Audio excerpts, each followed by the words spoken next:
Halo Sobat Toyota, apa kabarnya? Semoga sehat selalu.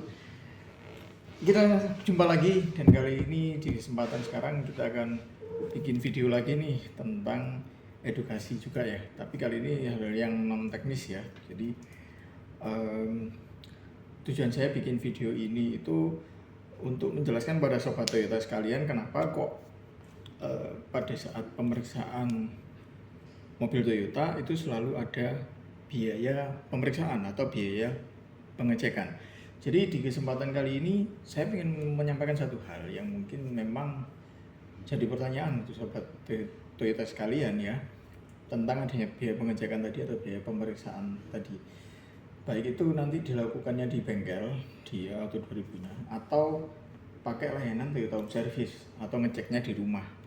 Jadi pembahasan kali ini spesifik ya tentang general repair atau perbaikan. Jadi bukan tentang servis berkala, karena kalau servis berkala sudah pasti biaya jasanya itu fix di depan. Kayak misalkan servis 10.000 itu berapa ratus ribu, atau mungkin 20.000 itu biayanya berapa ratus ribu rupiah, seperti itu. Ada biaya fix di depan itu yang kelihatan, seperti itu ya. Nah, kali ini yang akan kita bahas adalah perbaikan yang sifatnya repair atau bukan dari servis berkala, tapi memang based on keluhan customer.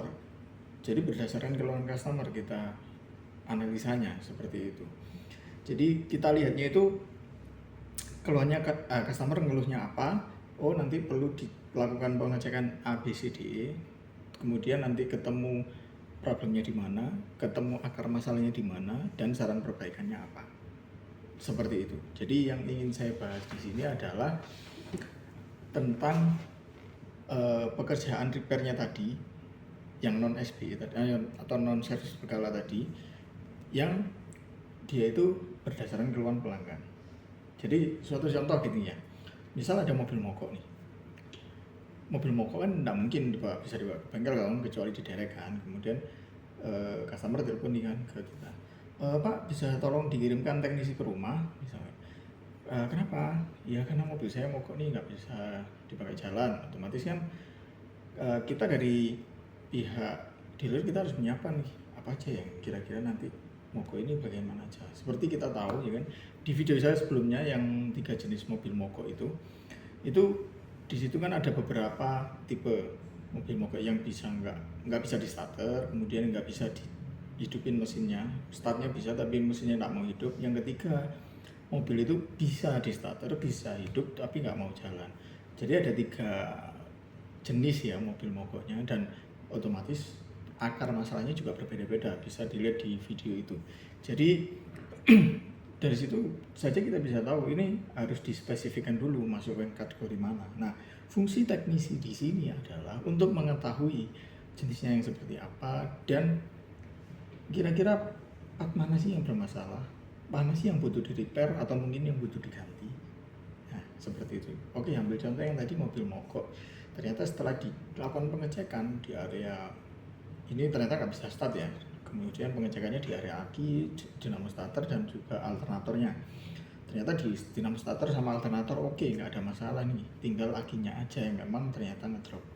Otomatis kami sebagai teknisi akan menyarankan ke customer untuk mengganti akinya, bahwa ini akinya memang udah drop nih, memang harus ganti supaya bisa start lagi, seperti itu. Nah, kemudian misal nih dari pihak customer keberatan karena ternyata kan nggak di rumah ya, mogoknya itu di jalan mungkin atau di toko atau di tempat kerjanya mungkin.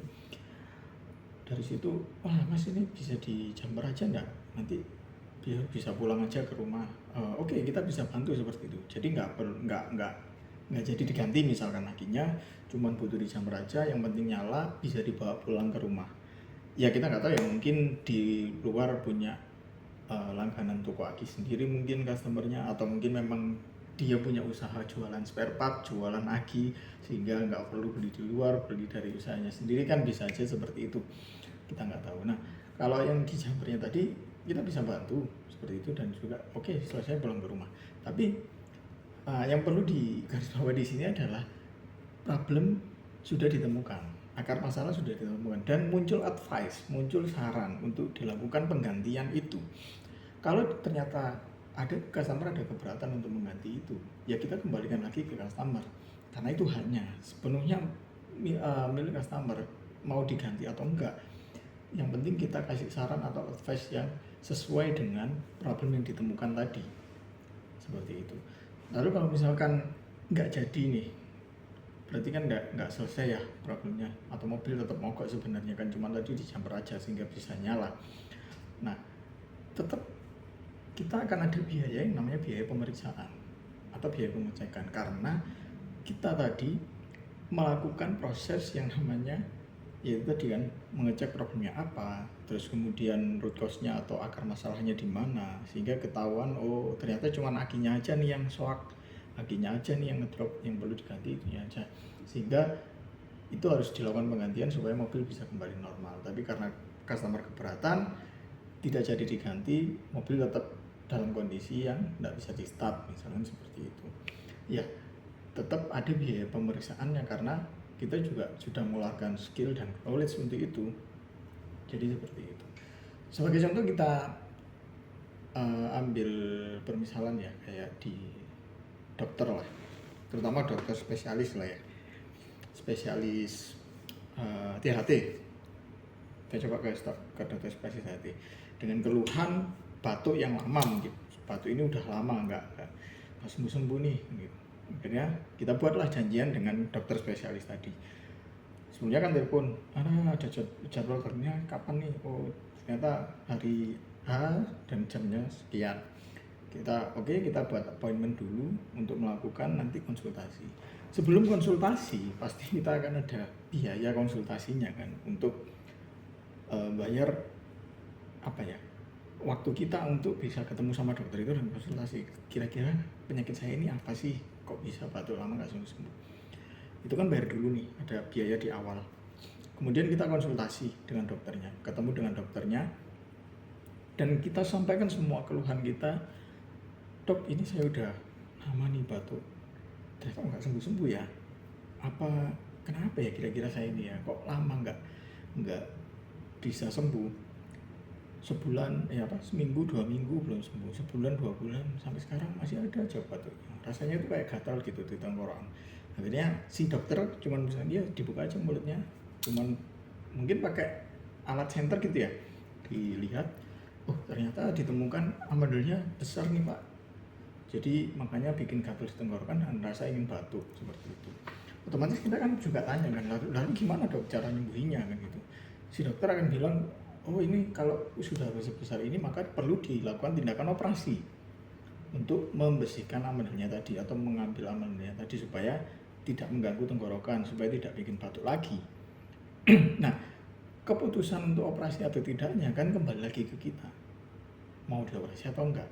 Andai kan kita jadi operasi, akan ada biaya tambahan, biaya tindakan operasinya kan. Jadi selain kita ada biaya konsultasi udah bayar di awal, nanti mau operasi juga bayar lagi, ada tindakan operasinya lagi.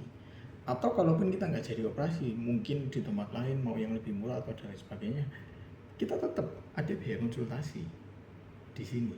Jadi akan ada perbedaan antara biaya pemeriksaan sama biaya perbaikannya atau biaya tindakannya ya. Jadi kalau misalkan kita kembalikan ke kondisi mobil yang tadi, pemeriksaannya sudah nih, tinggal perbaikannya. Otomatis kan pemeriksaannya juga dikenakan biaya kalau perbaikannya tidak jadi dilakukan. Tapi gimana kalau misalkan tadi customer-nya jadi ganti, misalkan akinya jadi ganti, ya udah mas saya ganti aja sekalian. Nah, ganti aki itu kan sudah termasuk biaya part, juga ada biaya jasanya juga, termasuk garansinya juga masuk di situ. Nah, kalau sudah ada biaya itu, biaya penggantian, biaya perbaikannya, maka biaya pemeriksaannya ini bisa kita free-kan atau bisa kita nolkan karena sudah ada biaya perbaikannya. Tapi kalau misalkan nggak jadi biaya perbaikannya ini tadi, maka cuma dikenakan biaya pemeriksaan. Dan menurut saya itu make sense. Kita ke sana juga kalau misalkan dari pakai THS, kita ke sana juga ada biaya yang dikeluarkan kan, kita butuh bensin berapa ke sana dan lain sebagainya. Ya itu memang layanan, makanya kita bilang kita nggak ada biaya kunjungan kalau untuk Toyota Home Service ke rumah atau kemanapun ke tempatnya pelanggan, kita nggak ada biaya tambahan. Artinya apa?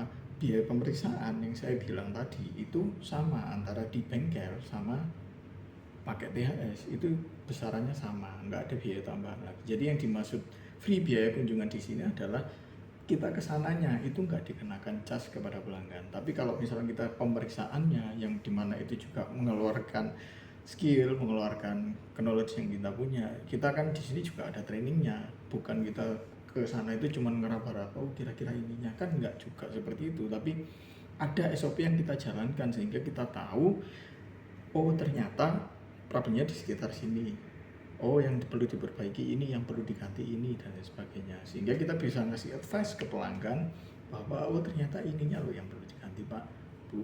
Sehingga kalau ini misalkan diperbaiki atau diganti, maka problem Bapak Ibu semua sudah beres.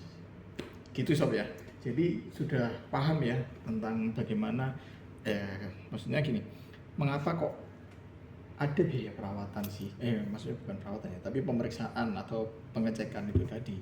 Kalau tidak jadi dilakukan perbaikan atau dilakukan penggantian. Jadi pengecekan adalah fungsinya untuk itu, pemeriksaan adalah tujuannya untuk itu tadi. Jadi make sense ya. Jadi kalau misalkan kita mengeluarkan biaya itu menjadi masuk akal, karena apa? Kita juga kesananya bukan butuh tenaga dan waktu juga, butuh skill juga yang kita keluarkan untuk melakukan pemeriksaannya itu tadi. Jadi sekali lagi kita bukan kayak apa ya, PLN misalkan ya. Kalau PLN kan kita bayarnya bulanan. Jadi kalau misalkan ada kendala, entah listriknya mati atau apa dan sebagainya, kita nelpon PLN nih, mereka datang ke rumah beresin itu semua gratis, karena itu ya sebenarnya udah masuk ke biaya bulanannya juga, sudah ada biaya layanan di situ kan kayak gitu.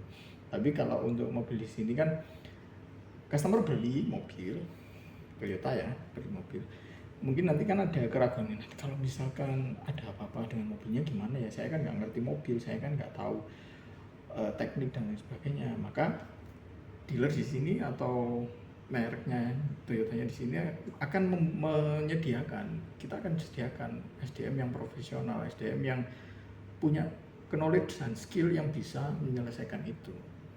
Tapi ini ya iya bagian dari layanan, tapi ya tetap ada apa ya, biayanya, seolah-olah ini tadi dokter spesialisnya tadi, ibaratnya seperti itu. Jadi make sense ya kenapa kok ada biaya perawatan, maksudnya biaya pemeriksaan atau pengecekan di setiap kita melakukan perbaikan yang non service berkala tadi ya, atau yang based on keluhan pelanggan. Oke, hopefully info ini bisa bermanfaat untuk sobat Toyota sekalian, dan barangkali nanti ada yang mau ditanyakan, silakan aja share di komen, mau bahas apa mungkin yang kira-kira mau dibahas, yang nggak ada nih, kita nggak nemu di tempat lain, bahas ini dong dan sebagainya. Insya Allah nanti kita tampung, akan kita bikinkan videonya. Oke, see you in the next video and bye bye.